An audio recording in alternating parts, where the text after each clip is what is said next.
আর্থিক সংকটে জর্জরিত পাকিস্তানের এবার বিশাল স্বর্ণের মজুদ আবিষ্কার হয়েছে। দেশটির উত্তর পশ্চিমাঞ্চলীয় রাজ্য খাইবার পাখতুনখোয়া প্রদেশে হরিপুর জেলার তারবেলা এলাকায় মিলেছে এই স্বর্ণের খনি।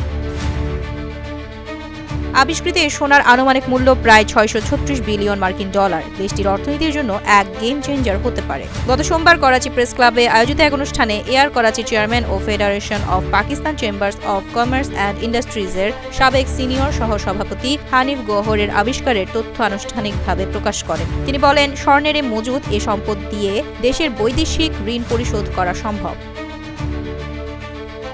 বিষয়টি ইতোমধ্যে স্পেশাল ইনভেস্টমেন্ট ফ্যাসিলিটেশন কাউন্সিল এবং স্টেট ব্যাংক অব পাকিস্তানের নজরে আনা হয়েছে। হানিফ গওহর আরও জানান, আন্তর্জাতিক পর্যায়ের অস্ট্রেলিয়া ও কানাডার কয়েকটি খনন কোম্পানির সঙ্গে প্রাথমিকভাবে আলোচনা চলছে। প্রধানমন্ত্রী ও সরকারের অনুমোদন পাওয়া মাত্রই স্বর্ণ উত্তোলনের কাজ শুরু হবে বলে আশা প্রকাশ করেন তিনি। অর্থনৈতিক বিশ্লেষকরা বলছেন, মূল্যবান এই হলুদ ধাতুর উত্তোলন শুরু হলে তার রেকর্ড বৈদেশিক ঋণ, চরম মুদ্রাস্ফীতি ও ডলারের সংকটে জর্জরিত পাকিস্তানের অর্থনীতিতে নতুন মাইল ফলক তৈরি করবে। এছাড়াও কর্মসংস্থান থেকে শুরু করে নানান ক্ষেত্রে নতুন মঞ্চ পাবে ভবিষ্যৎ প্রজন্ম।